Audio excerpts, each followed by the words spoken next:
Hey y'all, welcome back to Doug's Cars. A lot of excitement today. I know a lot of folks around the world are just not able to go do anything car related other than maybe tinker on their own cars. And we've all been missing car shows. I mean, it's wintertime here, so there aren't any, but in a lot of the world, there's none at all for the foreseeable future. So what I'm gonna bring to you today is not exactly a private collection. It's a partial private collection, but also some amazing other vehicles in this warehouse at an undisclosed location about 10 minutes from my house. So I'm gonna go check this out. Follow along, you are going to love this. Universal Exports. You either know it or you don't, but you should. The owner of the building just got here, ducked in that side door, and he's going around to let me in the front door here. Ooh, inside that unassuming, wow. Wow. I mean, an E-Type in Ferrari Rosso Corsa, I believe, with a beautiful, oh look at that. It's even got contrasting tan on that. Oh man. It's, you want this in the front of your house, don't you? Yeah. And then we've got a Rolls.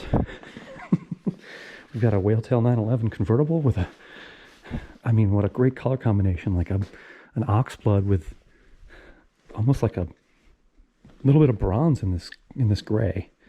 I don't know any Porsche colors other than Guards red, so someone can let me know in the comments below what color that is. I'm gonna guess 84. I think he's told me in the past, but I can't recall off the top of my head, but it's definitely early to mid 80s. This Rolls is just, oh, it's right-hand drive. It's got the chauffeur cap. Beautiful coach lines, or pinstriping as we would call them here in the US. Wow. And then there's two Landys. Wow. So this one has a real canvas top. I think Troy has driven this one in one of his videos. And then this one I've always loved, just the color with the station wagon roof. And then of course, I mean, these are all fantastic cars. But wait, there's more. Ooh. Now this is definitely the kind of man cave you want to have. I see there's wine bottles over there and motorcycles over here and car magazines here. Now I've got to open this up, pop inside. Wow. I mean, look at how deep the door pocket is in there. I put my entire hand in there. I didn't realize that this had two-tone interior because it was, last time I saw it was in a garage in the back. Yep. And wow. Oh, so that's actually velour too, because it's called West of England cloth. West of England cloth, okay. Yeah, it's very, very soft. You get in there, you can fall asleep. Yeah, I mean, I know traditional. And of course. Oh yes, the Grey Poupon tables. Yep. Yeah. Grey Poupon snack trays. The traditional was the chauffeur had the leather because it was out in the weather, and the good also, upholstery was. That's where the hired help sits. We need. Yeah. You need something soft and cushy in the back. Yep.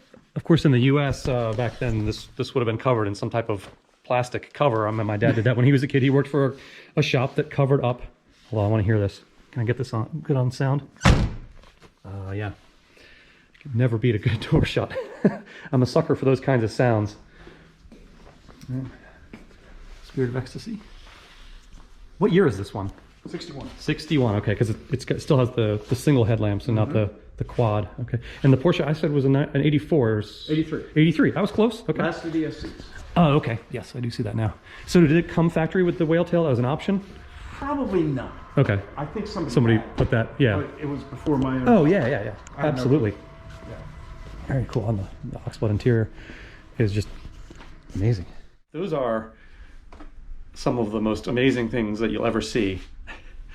And the cool thing is there's more in here, but this is not a private collection. These vehicles are other people's vehicles, so I have to be a little more careful about what I touch and what I get into. Oh. A green E-Type with a tan hood, and then a green Triumph right next to it with a black hood. Wow. Oh, and by hood I of course mean the roof, the convertible top. This of course is really the hood. All of my British fans right now are screaming at me in agony. Wow, 2 E-Types in one building, and what is that? Is that a Unimog I see over there?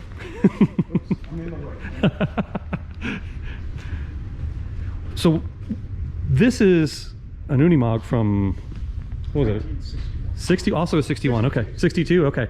And I used to watch a TV show called The Walking Dead many, many years ago. This is apparently in a production that's a spin-off of that, and I can't recall what's called anymore, but it's being filmed in the Richmond area in a town called Petersburg, apparently. So this is going to be in that show again. I mean, when you have a space like this, you can have fun stuff like this where there's lots of cars with no engines. So this is getting, is it in here? No. Yeah, well, oh, back there, yes. The Chevy straight six. This is getting the Jag 6 back in it. But the cool thing about this car is it's been converted to a 5-speed manual, which it's not in there at the moment, but yeah, it's got the good wheels on it too. But yeah, this is a labor of love. This will be absolutely amazing. You can see it's got all new electronics on it, and it will be completely reliable because it's going to have this straight six put in it, which is a very unusual choice. And I think it will be something that a lot of people are really interested in seeing when it's finished. And I've already been promised that I will be allowed to drive this when it's done. So stay tuned for that. These things are just beautiful, these Jag engines, they really are. Wow. There's a train going by, unfortunately, but let's head back out over here and see what other fun things we have. So there's a 140 next to that bike there. What have we here? Oh, another Royce, black and gold. Oh, and it's got the angled headlamps. Those are very rare, I believe. 2-door. Wow. That is really cool. This is 61 Corvette underneath this? Oh yeah, I see the tag still says 61. Okay. I think they actually called it Alpine White with, it looks like silver coves and a blue interior and a black hardtop. Wow. Yeah. What a color combination on that. Can't really make out too much of the interior, but I always love the different color coves, and I think 61 was the last year for the coves in a different color, and 62 they were back to the one color only because 63 was the Stingray body style. What a cool car. No. What? There was no. Oh. There was a cove, but I don't think they offered it in a different color in 63 or in 62. Because there was no chrome. Oh, because there was no chrome to break up the. Gotcha. Okay. Chrome on this is absolutely fantastic. I mean, that's mirror finish on that. It's a beautiful car. Yeah. The guys spent. It's a labor of love. Oh, absolutely, absolutely.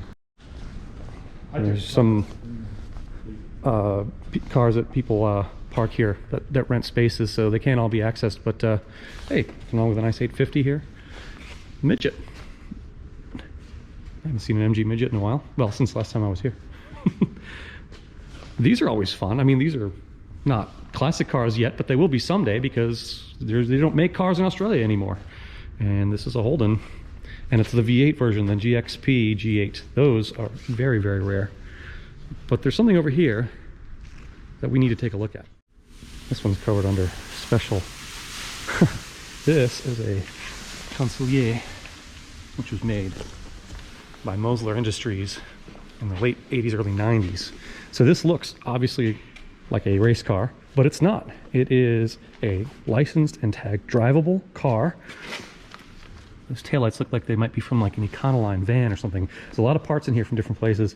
This actually has a turbo 2.2 liter Chrysler engine in it that was in all of the K cars back in the day, but obviously hopped up a bit. You've got NACA ducts there and the very 80s rectangular US spec headlamps.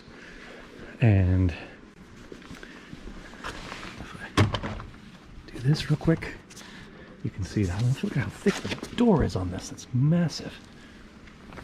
You've got some really contoured Recaro leather seats in here. You've got a very 1980s cell phone right there. And let's look at the gauges in this. Let me see. I'm going to put my light on here so we have a little bit more light. So you might be able to see the Alpine stereo. You can see it's got a boost gauge down there, and you can switch it to low or high boost, which is pretty sweet. All these gauges, little pouch over there for papers.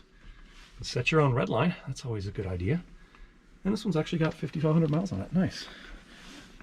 And it's got a factory stock air conditioning, cruise, all those fun things that you need in a car from this era. Let's hear how this door shuts. little different on a fiberglass car than a 1961 Rolls-Royce, isn't it? But it's just amazing things parked right here. I mean, was this a 57 Thunderbird?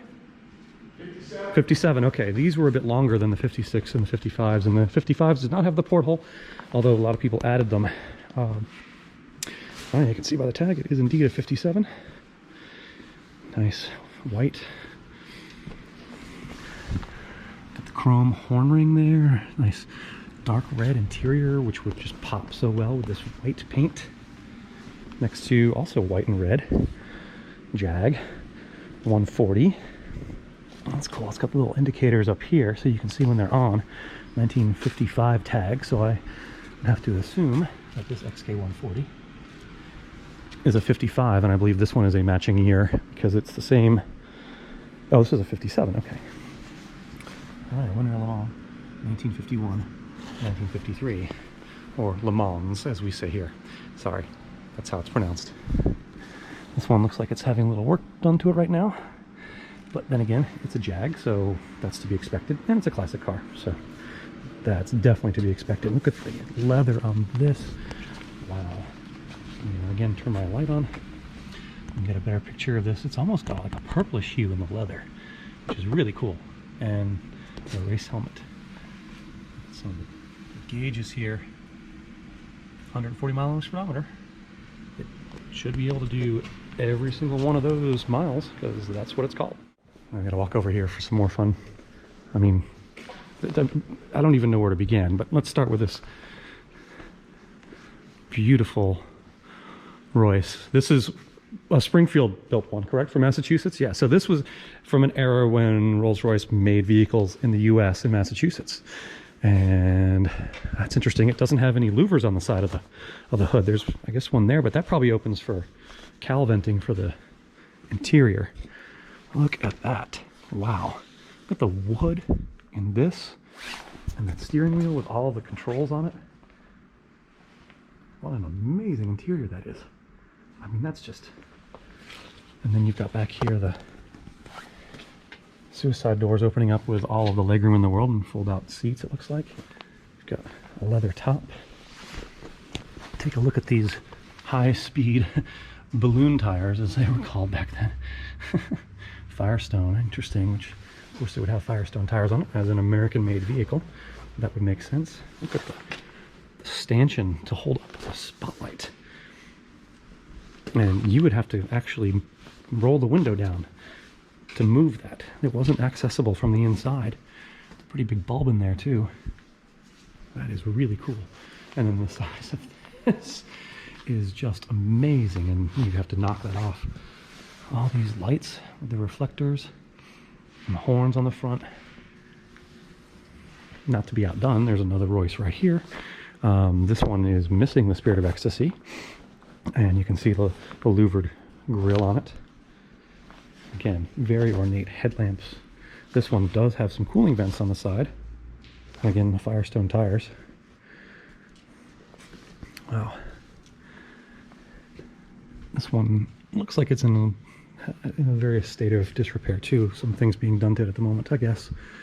But what a neat set of cars. I mean, how many other places in the world are you going to see two of these parked next to each other? This, sitting next to this absolutely fantastic 67 flare side Chevy pickup that's been restored to the nines. So it's got a small rear window because the larger rear window would have been an option. It looks like it's a column shift manual. I don't see the Prindle badge there on top of the steering column, so it's a column shift manual. Wow, that is just so cool. It's got later wheel covers from like an Astro van or something like that. I think pickups might have used those too, but they are a little bit, but they look great on there. And then a Buick Roadmaster. You can tell because it's got 4 vent holes in the side. The Roadmaster's always had 4. It's got clap hand wipers.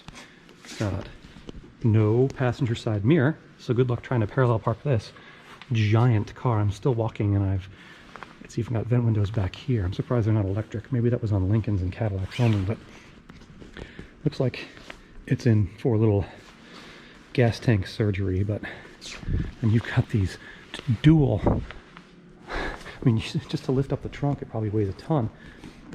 Wow. I'm still walking around this thing, but what an awesome hood ornament this Roadmaster has on the front.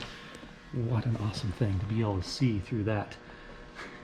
And let's see, this is a 1955, and wow. Oh, you can open this one up. Look at that interior, like gray and blue. Oh no, it's almost like a mint green. Well, or it's multiple colors. That's the way they did it back then. Look at all the chrome. I mean, you would not want to be in an accident in this, but look at how detailed all it is. Wiper switches down here, or lights, wiper, oil pressure, all those gauges, a tiny speedometer if you think about it, compared to all the other things in here. Huge. And then the contrasting white top on.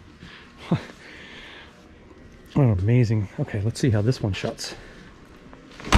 Oh yeah, bank vault. I was looking at the Roadmaster. Chris uncovered this wonderful, what is it, a 60? Yeah, 60 Chevy Impala. I mean, look at the pinstriping on it. And it's, okay, it's fading a little bit, but you can tell that this was really pinstriped by someone. Wow, it's got this really like cool copper coral color that's reflected on the interior. Ooh, this is a power window air conditioning car. Factory air and power windows, very cool. Very, well, I don't know, by 1960 those were not rare on US cars, but this still was an Impala, it still was a Chevy. So while those things would easily be found on that Roadmaster over there, even though it's 5 years older, on an Impala, well, it is the Cadillac of Chevrolets. I mean, look at the ornate detail. You've got this spear here with like red, oh, it's all red trim that someone painted in there, I imagine. And then you've got the stainless trim along here with another color here, and like this ornate detail with the crossed flags, the Impala itself. You've got these vent windows so you can roll the window down in the rain. Although again, this car does have air conditioning, so it shouldn't fog up as much. You can see the defroster vents there would keep the windshield pretty clean. What a cool color, what a cool car. What is this sticker from? Virginia, August 2nd. So this is I guess a reproduction sticker from the early 60s for an inspection. And you can see by 1960, this car does have a passenger side mirror. Still very surprised at that Roadmaster. That is a top of the line car. I mean, the next level up from there is like a Cadillac. And it doesn't have a right hand side mirror. I'm sure it was available as an option. It was probably $12 or something like that, but it doesn't have one, which, I mean, even this 29 has one, and the 67 Chevy pickup does.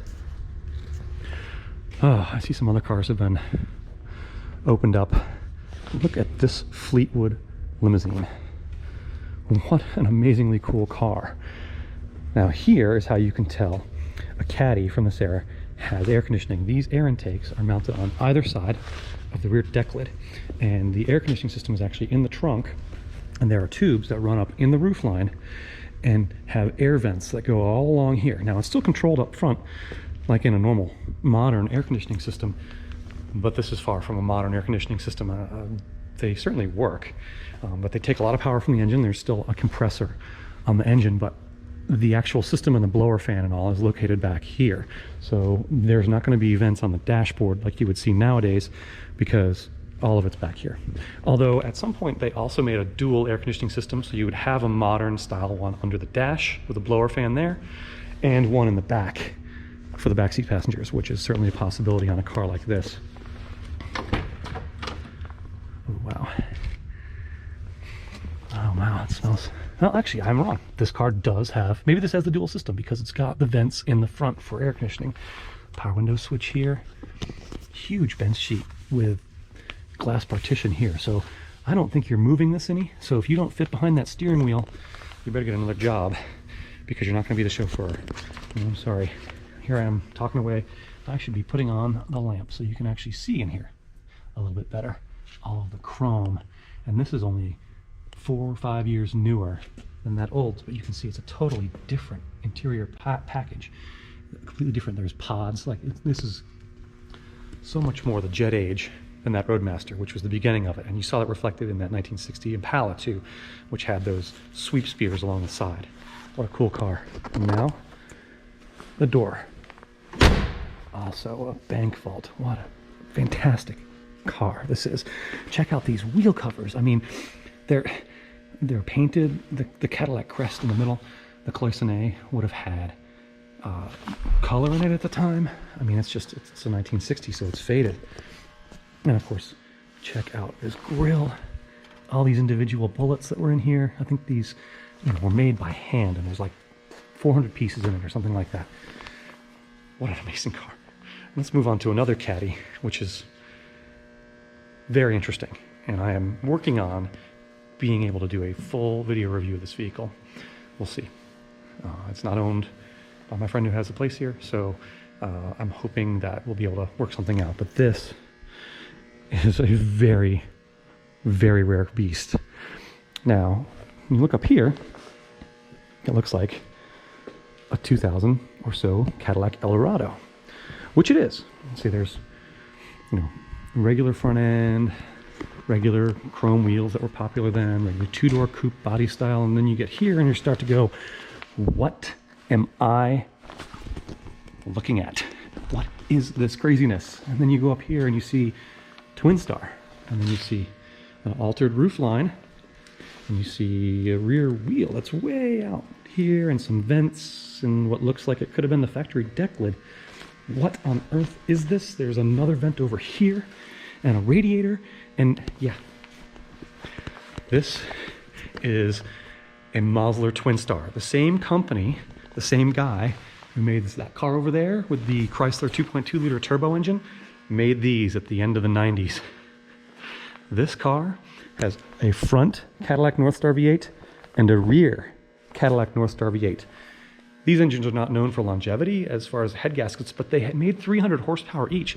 They had 4 valves per cylinder. They were very high-tech engines for Cadillac for that era, because Cadillac had been using pushrod V8s that started out in something like this back in the day in all their cars. And 300 horsepower was really nothing to be ashamed of at the time in a luxury car of any type. 2 of these engines in here, 2, one in the front, one in the back. I have to drive this thing. I have to make a video of it. I have to bring that video to y'all.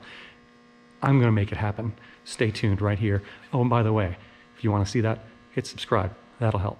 I'm gonna take one other quick kind of walk around here so you can get another look at some of these beautiful, amazing machines that we've gotten to see today. And you let me know in the comments below if there's any more of these that you wanna see on a better scale, on a bigger scale, or if you wanna see me behind the wheel of, because I will see what I can do to make that happen. And I would just absolutely love to be able to drive some of these and show them to y'all right here on Doug's Cars. And please, please hit subscribe so you can see what happens and you can see which one of these I get to drive someday. Any of them, all of them, that would be awesome. So again, thanks y'all so much for watching. I thank Chris very much for letting me come and look at his facility, see his own private collection, and all these other cars that are owned by other folks who store them here. And all I can do is say, please like, share, and subscribe, because these kinds of videos would not happen if y'all were not here to watch them. So thanks so much for watching Doug's Cars. I'll come back at you soon.